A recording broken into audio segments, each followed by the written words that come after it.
On Tuesday this week, residents for rural and agricultural land, or rural, held an informational meeting in Gary, South Dakota on the 765 kilovolt power line called Power Midwest.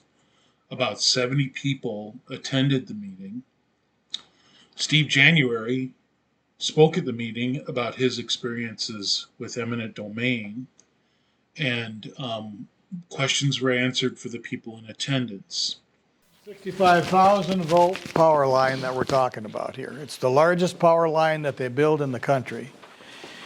And it's proposed to go from Big Stone Power Plant to the Brookings substation, southeast of White, I believe, and then into Minnesota, onto Rochester, and up to the Twin Cities. Okay? The power is primarily for Minnesota, and maybe even east of that into Wisconsin or Illinois. But bottom line is, the only reason they're coming here is to get the base load power from the Big Stone coal-fired power plant, because they can't build them in Minnesota. So anyway, Eminent Domain. The way it works is when they proposed the current line that XL did for CapEx 2020, a right-of-way agent comes to my land, comes to my farm and says, hey, I'm a right-of-way agent, and I've got good news for you. I'd like to put some towers on your land, and we pay good money. Well, I'm very familiar with it, was very familiar anyway with the eminent domain process, because I worked for 36 years for Northern Natural Gas Company, which is a major interstate pipeline, so I'm familiar with how eminent domain worked. So I told him, no thank you, and if you ever come back again, I will call the sheriff and have you arrested for trespassing. So he left, and then I get a letter that states, well, we really want to work with you, and this is all for the benefit of the public, and blah, blah, blah. You ignore it. If you get those letters, my advice is to ignore them. And they will come, and they will try to make contact, and they will call you, and they will write letters almost threatening you, saying, we're going to take you to court. Well, okay, they took me to court. It doesn't cost you anything because they're taking you to court. So after this went on for 6-8 months, letters back and forth. And then I wrote letters saying why I didn't want the line and so forth. And then they come and they want to do appraisal on to appraise your land. I said, you're not going to come on my land to appraise it. So they did it from the road. And then they come along later and said, well, we want to do some soil samples here. I said, not on my property. So they did it in the road ditch. So then about 2 months before the court date, here comes the sheriff driving in my yard at about 9 o'clock at night. A little concerned about that, but he came in and said, I got this paper for you to sign. It's a summons, basically to tell you that they're going to take you to court on X date. Well, you sign that one. And so the court date comes, and I go to the courthouse, and I had some drawings. So they were going to cut down a 100-year-old grove of trees across the road from me, and I said, surely you can avoid that. And I had drawings and so forth. So I get in the courtroom in Clear Lake, and there's about 50 people there, a lot of them my friends, neighbors, and churchgoers that I knew as the jury pool. So as the judge comes in and he calls myself and the other lawyer into his chambers and asks, he says, what's your issue? And I told him, and he said, well, he says, you're entitled to your day in court, but I can tell you you're going to lose. Unless it's about the money, you do not have any standing here. So he says, you can call your jury and you can explain, what your problem is, but I'll probably, the other lawyer will object and I'll sustain it and you won't get any place.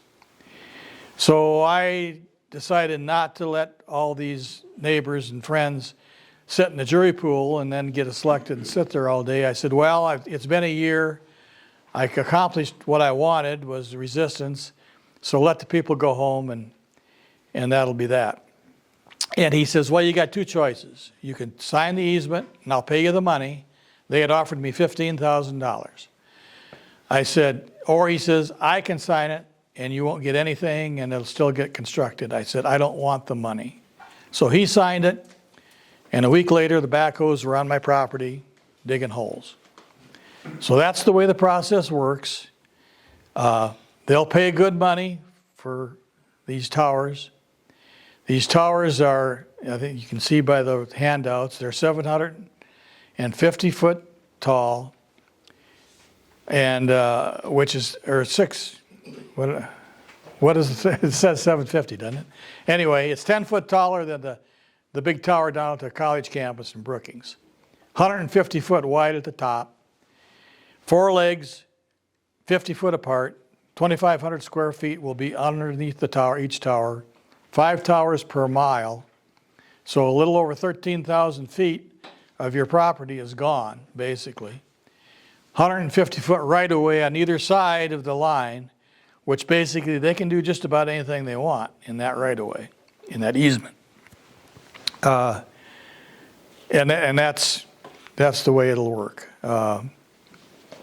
Eminent domain will undoubtedly be, in my opinion, Frank would know more about this, but the Public Utilities Commission grants eminent domain. Well, what the power lines will say is it's for the public good necessity, even though it's not this public, it's the public in Minnesota, but there's no doubt the PUC will approve eminent domain for these power line projects.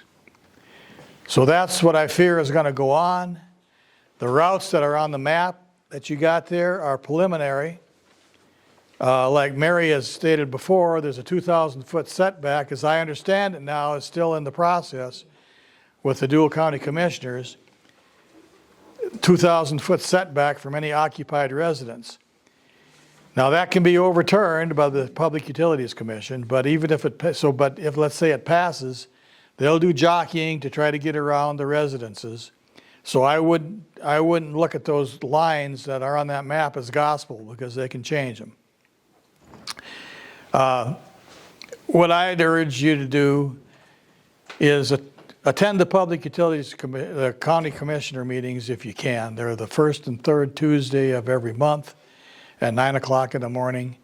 They have time for public comment at each of these meetings, and you can. I have testified before Brookings, Grant, and Deuel County Commissioners saying the power is not needed in eastern South Dakota. It's been well stated that we have a surplus of power in the eastern South Dakota. The data center that wanted to come here said, oh, you got so much power here that we won't impact it at all. In fact, we'll make better use of the wind towers, so you'll actually get refunds in your electricity, which they say has happened in North Dakota. But anyway, the power is not for right here, and it's going to Minnesota. So I would urge you during the public comment, if you're so inclined, to at least make your thoughts known. I do think that has an effect. The commissioners weren't even close to thinking about a 2,000 foot setback until I presented this study that's there about in the British Columbia Medical Journal, where they did the study in the United Kingdom that says within 600 meters there's a greater risk of childhood leukemia by like 60 or 70%. And that happens to be 1,968.5 feet is 600 meters. So I proposed a 2,000 foot setback. We'll see what happens with that. That's my story on the eminent domain process. My advice is if they come and if your land is, apparently what's happening is people that live on acreages and don't own land that the towers would be set on aren't getting notified. There are people that potentially the towers could sit on their property are being notified of that, but I don't think anybody with an acreage, even though it might be right across the fence from you, your acreage, that you're getting notified. They do put in about public meetings. They've had two of them so far in Clear Lake and up in Grant County and Deuel County. And the first one was back in October, I think, and it came in a flyer in the mail. You know, it kind of almost looked like junk mail. But when it said power line on it, I paid attention. And it was notifying about a public meeting. And at the first one, they had 3 potential routes. The 2 that you show there and one further west. The one further west was going to go right down my property line on the west side, and I have the XL line on the east side, so I'd be surrounded by power lines. I went to the meeting and I got a hold of the lead engineer in that at the open house, and I told him, I said, I'll do everything within my power to fight this, just so you know. And he said, well, okay. So I don't think I had even one lick of influence, but the second open house they dropped that western route and settled on these 2 routes.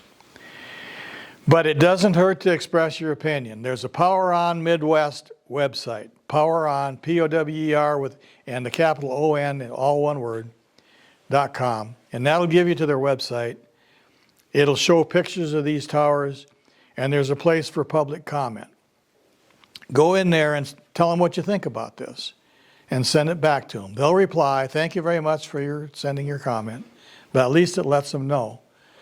And I do think that going to the commissioners' meetings and saying what you feel about this can impact. If we had the majority of people in Grant and Deuel and Brookings County opposing this, I don't know that it's going to change their mind, but it doesn't hurt to try.